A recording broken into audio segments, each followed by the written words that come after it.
मैं अपनी पत्नी को भी सुखी नहीं रख पाया, तो मैं कैसे अपने पुत्र का अच्छा पालन पोषण करूंगा। मेरी सहायता करो ऊपर वाले, मेरी सहायता करो। ललितपुर राज्य के छोटे से गांव रौनक में रहने वाला बिंदा एक गरीब आदमी था। उसे जो भी काम मिलता वो करता और जैसे तैसे अपना और अपनी पत्नी कौशल्या का पेट पालता। अपनी गरीबी से दोनों पति पत्नी बहुत ही दुखी थे। उसी गरीबी की दशा में उनके यहाँ एक संतान ने जन्म लिया। उन्होंने अपने पुत्र का नाम चंदा रखा। सुनो जी, पहले हम दो थे, तभी परिवार का गुजारा मुश्किल से हो पाता था। भगवान की दया से अब तो हम 3 हो गए हैं। इसीलिए मैंने एक बात सोची है। क्या बात सोची है तुमने कौशल्या? मैं क्या बोलती हूँ कि आज से खेत खलिहान में मैं भी मजदूरी करने जाया करूँगी। कौशल्या की बात सुन बिंदा दुखी हो उठा। कौशल्या, हमारी शादी को इतने साल हो चुके हैं और आज तक मैं तुम्हें कुछ भी सुख नहीं दे पाया। दुखी क्यों होते हो जी?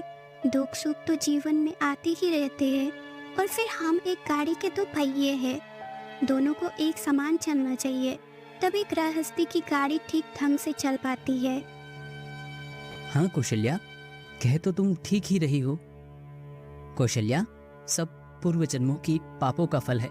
12 वर्ष में तो कूड़े के ढेर के भी दिन फिरते हैं। फिर हमने ऐसा कौन सा पाप किया है जो गरीबी हमसे चिपक कर ही रह गई है।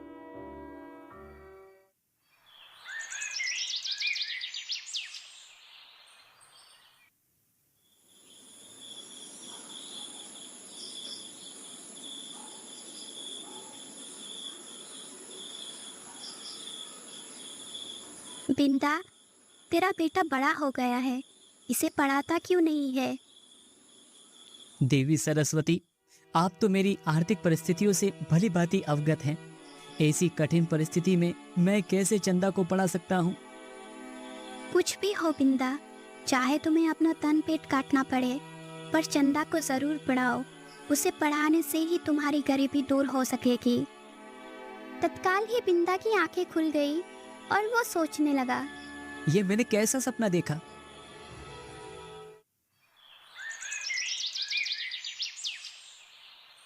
सुबह जब उसने कौशल्या से रात को देखी हुई सपने की चर्चा की तो कौशल्या कहने लगी, सुनो जी, तुम चंदा को लेकर आज ही विशाखा नगरी चले जाओ। विशाखा नगरी?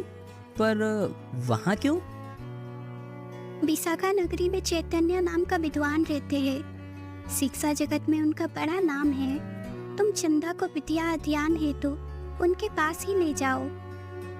लेकिन कौशल्या, इस काम के लिए तो बहुत अधिक धन की आवश्यकता होगी। कहाँ से आएगा वो धन?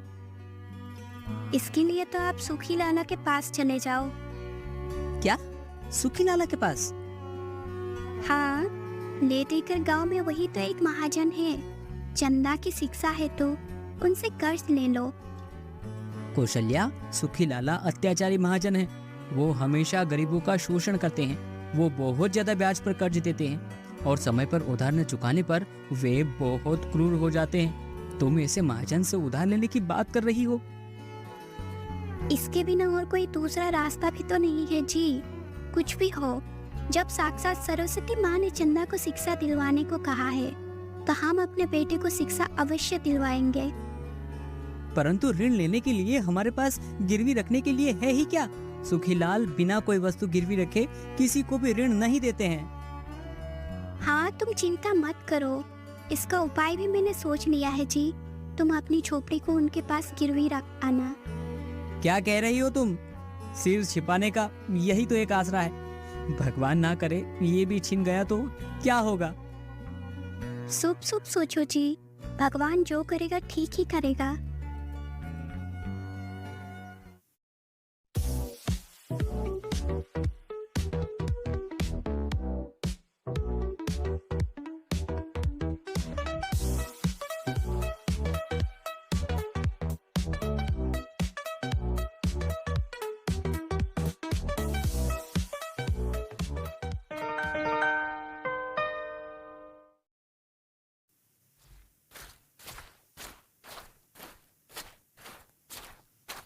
तब उसी दिन बिंदा सुखी लाला के यहाँ पहुंचा और कहने लगा, राम राम सुखीलाल जी। कहो बिंदा, कैसे आना हुआ? दरअसल लाला जी एक अर्ज लेकर आया हूँ आपके पास। हाँ हाँ कहो बिंदा, क्या अर्ज है तुम्हारी? ओ लाला जी, मुझे थोड़ा कर्ज चाहिए था। कर्ज? किस लिए? मैं अपने बेटे को पढ़ाना चाहता हूँ लाला, इसके लिए मुझे कर्ज चाहिए। ओ, तो तुम कर्ज लोगे किस पर? अरे मतलब गिरवी रखने के लिए तुम्हारे पास है ही क्या? हैं? लाला, तुम तो जानते ही हो कि मैं कितना गरीब हूँ। ले देकर बस एक झोपड़ी ही है मेरे पास, बस उसी झोपड़ी को आपके पास गिरवी रख दूंगा। लाला मन ही मन सोचने लगा, हाँ, सौदा बुरा नहीं रहेगा। बिंदा ऋण तो अदा कर पाएगा नहीं, फिर उसके झोपड़े पर मेरा कब्जा हो जाएगा। अब हाँ हाँ ठीक है बिंदा, मैं तुम्हें 100 चांदी के सिक्के उधार दे सकता हूँ, ठीक है? ठीक है लाला जी, आपकी बड़ी मेहरबानी होगी। सुखी लाला ने एक कागज पर बिंदा का अंगूठा लगवा लिया और कहने लगा, पूरे 10 वर्ष की मोहलत देता हूँ मैं तुझे। यदि इन 10 वर्षों के अंदर तू मेरा ऋण ना चुका पाया तो तेरी झोपड़ी और जमीन मेरी होगी। बोल। हाँ ठीक है, मुझे ये स्वीकार है लाला।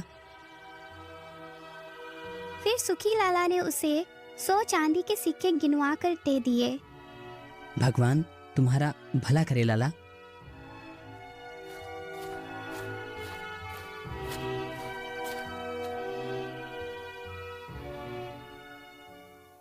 बिंदा अपने बेटे चंदा को साथ लेकर उसी दिन विशाखा नगरी की ओर चल पड़ा और सोचने लगा, भगवान मेरे बच्चे की रक्षा करना, इसे खूब विद्वान बनाना। लंबा सफर तय करने के बाद बिंदा और चंदा विशाखा नगरी में चैतन्य गुरु के आश्रम में पहुंच गए और कहने लगे, गुरुजी प्रणाम।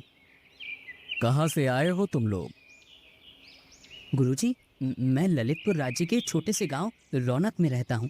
मेरा नाम बिंदा है और ये मेरा बेटा चंदा है। मैं अपने बेटे चंदा को आपसे शिक्षा दिलवाना चाहता हूँ और इसी उद्देश्य से मैं आपके पास लाया हूँ गुरुजी। बिंदा ने तुरंत चांदी के सिक्के से भरी थैली गुरुजी के चरणों में रख दी और कहने लगा, इन्हें स्वीकार कीजिए। क्या है इस थैली में? इसमें चांदी के 100 सिक्के हैं गुरुजी। मैं जैसे तैसे इसका प्रबंध कर पाया हूँ, इससे अधिक और आपको नहीं दे पाऊंगा। गुरुजी, मैं गरीब हूँ, मेरे बेटे को शिक्षा देने के लिए मना मत करना। बड़ा भोला आदमी लगता है ये, इसे निराश करना ठीक नहीं है। मैं तुम्हारे बेटे को अवश्य पढ़ाऊंगा। बिंदा, तुम्हारा पुत्र 10 वर्ष के लिए हमारे आश्रम में रहेगा, तभी उसकी शिक्षा पूर्ण हो पाएगी। बोलो। जी गुरुजी। बिंदा अपने बेटे चंदा को चैतन्य गुरु के गुरुकुल में छोड़ आया। बिंदा और कौशल्या का दिनचर्या पहले के ही भांति फिर चलने लगा। इधर चंदा चैतन्य गुरु से शिक्षा पाने लगा। 10 वर्ष कब बीत गए पता ही नहीं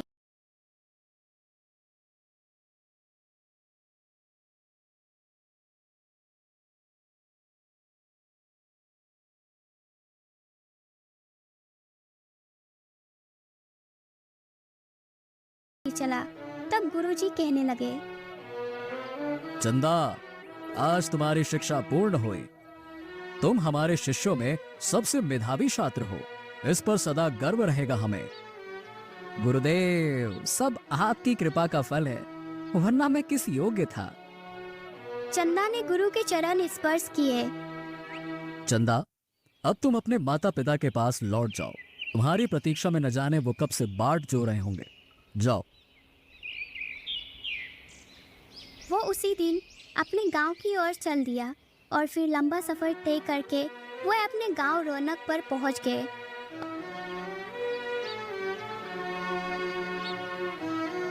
ये युवक कौन है? चंदा ने आगे बढ़कर बिंदा के पैर छू लिए। अरे अरे क्या कह रहे हो? कौन हो तुम? मैं चंदा हूँ पिताजी, आपका बेटा। चंदा, तुम्हारी शिक्षा पूरी हो गई क्या?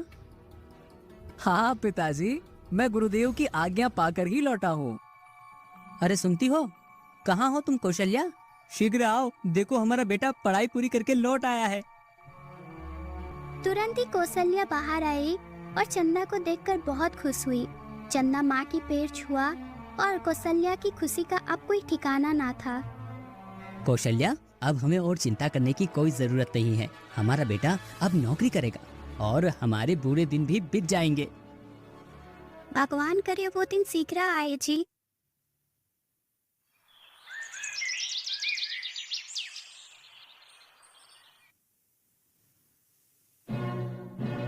पूरे 10 वर्ष तो बीत चुके हैं। चलो भाई, चलकर अब बिंदा से चांदी के सिक्के लौटाने का तगादा करने का समय आ गया है।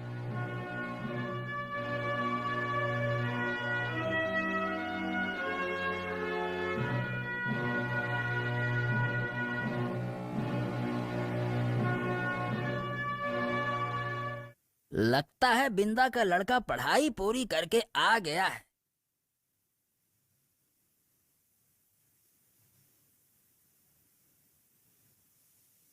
अरे आप सुखी लाला, ओहो भूले नहीं तुम मुझे। लाला, आप कोई भूलने की चीज हो क्या? कहिए, कैसे आना हुआ आपको? तुम्हारे माता पिता कहाँ हैं चंदा? चंदा ये सुनकर चुप रहा। ये देख लाला के तेवर चढ़ गए। अरे बताते क्यों नहीं, तुम्हारे माता पिता कहाँ हैं? सुनो लाला, मेरे पिताजी जिंदा पेड़ों को काटने और मुर्दा पेड़ों को रोपने गए हैं। क्या? हाँ लाला, मेरी माँ हवा बेचने और चांदी खरीदने गई हुई है। लगता है चंदा आवश्यकता से अधिक पढ़कर आया है, तभी ऐसी बातों से मुझे मूर्ख बना रहा है। ये कैसी उठपटांग बातें कर रहे हो? मैंने जो प्रश्न पूछा है उसका ठीक ठीक उत्तर दो। तुम्हारे माता पिता कहाँ गए हैं ये बताओ। चंदा ने पुनः पहले वाली बात दोहरा दी, जिसे सुनकर सुखी लाला बुरी तरह खींच गया। चंदा, मेरी बात ध्यान से सुनो। तुम्हारे पिताजी ने 10 वर्ष पहले ये झोपड़ी गिरवी पर रखकर मुझसे 500 चांदी के सिक्के उधार लिए थे। क्या क्या लाला, सचमुच? हाँ चंदा, बिंदा ने 10 वर्ष बीतने पर भी वो सिक्के मुझे नहीं लौटाए। आज मैं अपने सिक्के लेने आया हूँ। यदि तुम सच सच बता दोगे कि तुम्हारे माता पिता कहाँ हैं, तो क्या करोगे तुम सुखी लाला? लाला सोचने लगा। लड़का बड़ा चालाक है, इससे चालबाजी से काम लेना होगा। चंदा, अगर तुम बताओगे कि तुम्हारे माता पिता कहाँ हैं, तो मैं उधार दिए हुए सिक्के वापस नहीं मांगूंगा। यानी कि आप कर्ज माफ कर दोगे? हाँ हाँ, मैं कर्ज माफ कर दूंगा। तुम बताओ तो सही कि तुम्हारे माता पिता कहाँ हैं। सुखी लाला, मैं आपकी बात पर विश्वास कैसे करूं भला? अरे मैं पृथ्वी और आकाश को साक्षी बना रहा हूँ कि यदि तुम मुझे ये बता दो कि तुम्हारे माता पिता इस समय कहाँ हैं, तो मैं उधार के सिक्के वापस नहीं मांगूंगा। बोलो। लाला, ये पृथ्वी और आकाश बोल नहीं सकते, अतः इन्हें साक्षी नहीं बनाया जा सकता। तो फिर? यदि आप किसी जीवित प्राणी को साक्षी बनाओ तो मैं आपकी बात मान लूंगा। ये बित्ता भर का छोकरा तो हाथ ही नहीं रखने दे रहा, पर मैं भी कोई कम नहीं। लाला की नजर उसकी झोपड़ी पर बैठी तितली पर पड़ी और वो कहने लगा, हाँ तो सुन, मैं इस तितली को साक्षी मानकर वादा करता हूँ कि यदि तुम मुझे अपने माता पिता का पता बता दोगे तो मैं तुम्हारे पिता को दिया हुआ उधार माफ कर दूंगा। ये हुई ना कुछ बात। लाला आप सुनो, मैंने आपसे कहा था कि पिताजी जिंदा पेड़ों को काटने और मुर्दा पेड़ों को रोपने गए। इसका मतलब है कि वो पेड़ काट कर किसी मकान के सामने बाड़ लगाने गए हैं। ओ, तो ये मतलब था तुम्हारा। मैंने कहा था कि मेरी माँ हवा बेचने और चांदी खरीदने गई। मेरी बात का मतलब था कि वो पंखे बेचने और बिक्री से मिलने वाले पैसों से तेल खरीदने गई है, जिससे घर में चांदनी जैसा प्रकाश हो सके। हाँ, तुम सचमुच बुद्धिमान हो चंदा। चलो ठीक है, अब मैं चलता हूँ।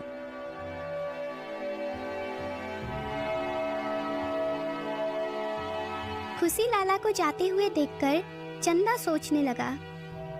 लाला, तूने आज तक बहुत भोले भाले और गरीब लोगों को अपना शिकार बनाया। देख अब तू मेरे जाल में कैसे फंसता है। जब बिंदा और कौशल्या घर वापस लौटे तो चंदा ने बताया। पिताजी, सुखी लाला आया था। ओ कौशल्या, अब क्या होगा? पिताजी आप घबराओ नहीं, मैं आ गया हूँ ना। उस जमाखोर लाला से मैं निपट लूंगा। तुम लेकिन कैसे बेटा? लाला बहुत ही चालाक है। पिताजी घबराओ नहीं, घबराओ नहीं। ईश्वर जो चाहेगा वही होगा और वो ठीक ही करेगा।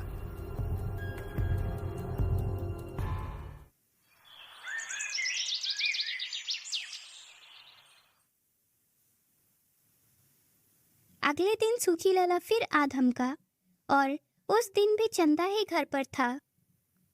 लाला, आज कैसे आना हुआ? अरे अपना उधार मांगने आया हूँ। कहाँ है तुम्हारे माता पिता? तुम कौन से उधार की बात कर रहे हो लाला? अच्छा हाँ, उसी उधार की जिसे कल तुमने माफ कर दिया था, है ना? क्या? मैंने कब माफ किया था? तुम झूठ बोल रहे हो चंदा। लाला, बात को पलटो नहीं। जब कर्ज माफ हो गया तो वापस करने का सवाल ही नहीं उठता। चंदा, मैं तुझे और तेरे बाप को बख्शूंगा नहीं। मैं दरबार में तुम दोनों की शिकायत लेके जाऊंगा। जाओ जाओ, ये इच्छा भी पूरी करके देख लो लाला।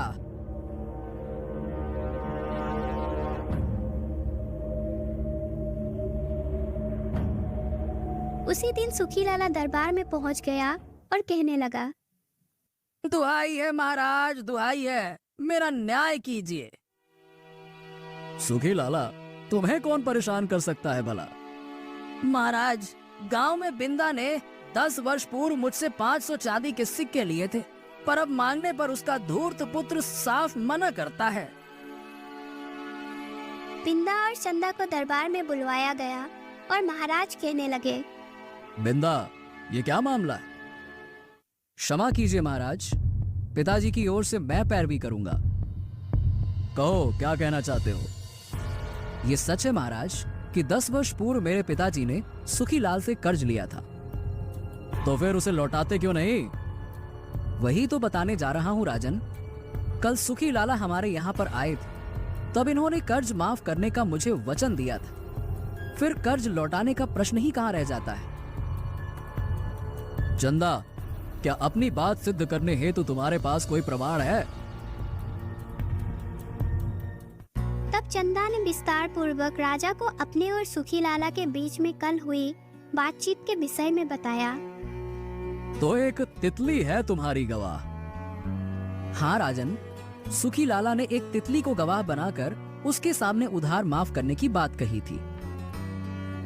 देखो चंदा, ये कोई साधारण पंचायत नहीं है, अपितु राज दरबार है। यहाँ पर ऐसी मनगढ़ंत बातें स्वीकार नहीं की जाती।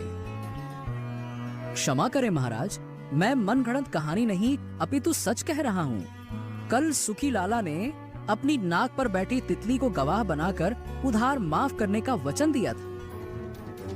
महाराज, ये लड़का झूठ बोल रहा है। कल जब मैं इसके यहाँ गया था तब तितली मेरी नाक पर नहीं बल्कि इसकी झोपड़ी पर बैठी थी। झूठा कहीं का। ये सुनकर राजा मुस्कुरा उठा। सुखी लाला को अब अपनी भूल का आभास हुआ। आवेश में आकर मैंने ये क्या कह दिया? जिस बात को मना कर रहा था उसे ही स्वीकार कर बैठा। सुखी लाला, आखिर तू मेरे शब्द जाल में फंसी गया। सुखी लाला, तुम्हारी बात से ये सिद्ध होता है कि चंदा का कहना ठीक है। लाला, सच सच कहो कि तुमने कितना कर्ज दिया था? महाराज, भगवान झूठ ना बुलाए। बिंदा को मैंने 100 चांदी के सिक्के कर्ज दिए थे। परंतु तुम तो 500 चांदी के सिक्के की फरियाद लेकर आए थे। क्षमा करे महाराज, मैं भूल से 100 की जगह 500 कह गया था। लाला, हम समझ गए कि तुमने वो सब भूल से नहीं अपितु जानबूझकर कहा था। हमारा आदेश है कि तुम्हें अपना वचन निभाते हुए बिंदा के पिता का कर्ज माफ करना होगा। जी महाराज। मरता क्या ना करता, चंदा ने जाल ही ऐसे बिछाई कि फंसना ही था। और फिर महाराज कहने लगे, देखो सुखी लाला, बहुत दिनों से तुम्हारे विरुद्ध हमें शिकायतें मिल रही थी, पर हम किसी ठोस अवसर की खोज में थे। आज वो अवसर हमें मिल गया। हम तुम्हें चेतावनी देते हैं कि तुम अपनी हरकतों से बाज आ जाओ और लोगों का खून चूसना छोड़ दो। जी महाराज। हम ये नहीं कहते कि तुम अपना धंधा छोड़ दो। धंधा करो, पर ईमानदारी से करो। फिर सुखी लाला मुंह लटकाकर दरबार से चला गया। तब राजकुमारी वसुंधरा, जो कि पर्दे की ओर से ये सब कुछ देख रही थी, सामने आई और प्रसन्न होकर चंदा से कह उठी, युवक, तुम्हारी सूझबूझ की मैं दाद देती हूँ। धन्यवाद राजकुमारी जी। राजा को प्रणाम कर चंदा और बिंदा जब दरबार से जाने लगे तो राजा कहने लगे, रुको। आज्ञा महाराज। बिंदा तुम्हारे पुत्र गुणी है। हम इसके बुद्धिमानी से अत्यंत प्रभावित हुए। हमारे साथ हमारी पुत्री वसुंधरा ने भी चंदा की बुद्धिमानी को स्वीकारा है। ये देख हमें लगा कि हमारी खोज पूरी हो गई है। खोज? कैसी खोज महाराज? मैं कुछ समझा नहीं। हम राजकुमारी के लिए उचित वर की खोज में थे। बिंदा, तुम्हारे पुत्र के रूप में हमें अपने पुत्री का वर मिल गया है। राजन, ये क्या कह रहे हो? कहाँ राजा भोज और कहाँ गंगू तेली? हम ऊंच नीच को नहीं मानते बिंदा, हमें बस तुम्हारी स्वीकृति चाहिए। मेरी ऐसी मजाल कहाँ राजन, जो आपको मना कर सकूं? और फिर कुछ दिनों बाद बड़े धूमधाम से चंदा और राजकुमारी वसुंधरा का विवाह संपन्न हुआ। तत्पश्चात राजा ने दरबार में घोषणा की, हमारा कोई पुत्र नहीं